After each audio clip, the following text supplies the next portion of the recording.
Coburn did a little Village Voice piece a while back where he wondered if prohibition was 100% bad. He mentioned that there were some public health benefits. I was wondering if you think that's irrelevant or Well, prohibition cut down the use of alcohol. And alcohol is very destructive. I mean, it's much worse than drugs. What do you think about the legalization of drugs? I don't know. It's not an I mean, I think it's. I don't think there's an obvious answer. Criminalization of behavior is a very dubious kind of project, in my opinion. And if you look at the history of criminalization of behavior, which is what prohibition is, it's, I think, invariably class-linked. It's like I said last night, it's every case I know of, it's linked to control of classes of people you don't like, them, not us. Marijuana is an extremely dramatic case of that if you look at the ups and downs of it. In the case of alcohol or say tobacco, tobacco is, probably the most lethal substance is sugar. That causes more deaths than maybe all the others put together. So, okay, you could give an argument for criminalization of sugar, let's say. And that means all the sugar substitutes too, because they really are very harmful. A lot of people die from them. On the other hand, I don't think it's a good idea, you know. What about the criminalization of other substances? Well, I think that these are things you have to be cautious about and experiment with.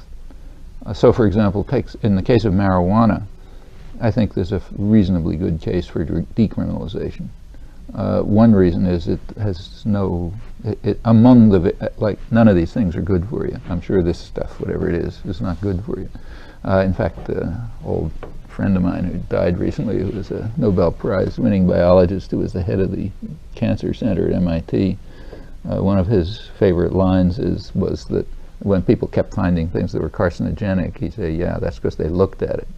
And in fact, it's life that's carcinogenic, you know, and you know, tomatoes are going to turn out to be carcinogenic, and so on.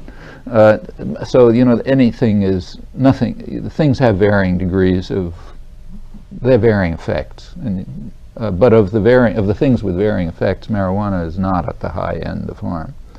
In fact, I don't think there has ever been an overdose recorded with. Last time I saw figures, about 5 or 10 years ago, it was like 60 million users and no overdoses.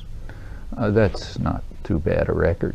It's certainly not good for you, you know, beyond some limited use. But the same is true of everything. It's true of coffee, it's true of tobacco, you know, it's true of meat, it's true of vegetables if you eat too much of them, I mean, anything. So probably in the case of marijuana, there's a fairly good argument for decriminalization. With regard to other drugs, and my own view is that the right approach is probably the one that the British took back around 1800, when drinking was becoming a big thing. The tax system was modified in such a way that things like beer were much cheaper than things like, say, whiskey. Okay, that's a reasonable incentive system, because it moves people over to drinking things that are less likely to be harmful in big quantities than more likely to be harmful in big quantities. And I think things like that are possible. But overwhelmingly, the right answer is education. I mean, I think that's just obvious. I mean, the reason why use of, say, tobacco is a very striking case in the United States. I don't know, I suspect that not many of your friends smoke.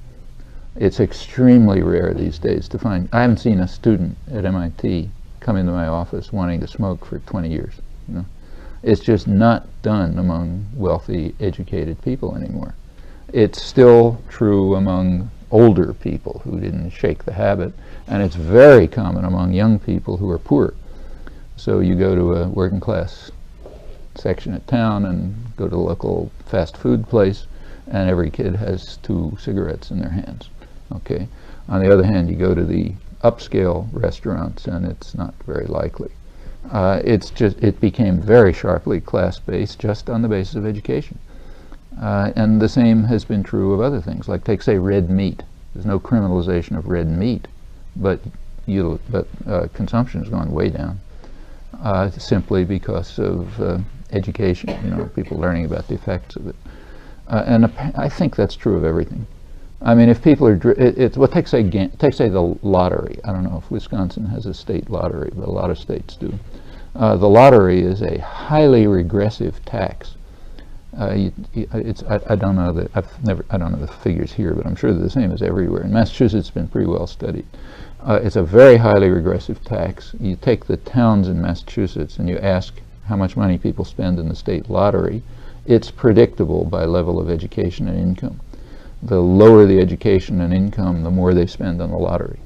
I mean, like in the town where I live, nobody would waste a cent on the lottery.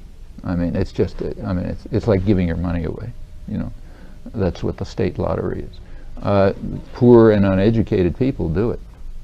You go to a town where the average per capita income is maybe $10,000, they may be spending a couple of $1,000s per family on the lottery.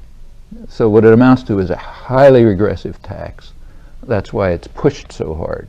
Like there's a ton of advertising for it, I don't know here, but in Massachusetts it's very heavily advertised, and all kind of wonderful gifts about you're going to get $5 million and this and that and the other thing, and the reason is because it's a terrific way to soak the poor, You want to, now should you make it illegal? Well, I mean, I don't think it should be legal to advertise it, frankly, any more than I think you should allow ads for cocaine up in the, on television. But I don't think you should criminalize it either. What I think you ought to do is exactly what's done in every sector of educated people. Get people immediately to understand that you're throwing your money away. If you want to throw your money away, throw it in the ocean. And when people understand that, there's not going to be any lottery any more than there is in the town where I live. They couldn't sell a lottery ticket there if they tried. And I think the same is true of every form of way of harming yourself, whether it's driving fast or like wearing a seat belt or I don't know, what's that stuff where you jump off a mountain holding a rope? Okay, that kind of stuff, or anything. I mean, if there are people who want to experience danger, okay, they ought to be allowed to do it.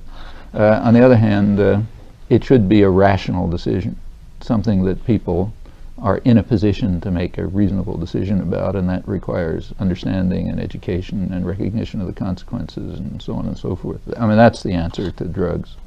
I think the answer at the point, it's overwhelmingly true. It is also true, as Alex Coburn pointed out in that column, that alcohol use did decline during Prohibition. But that's you could get consumption of milk to decline by criminalizing. Not a good idea.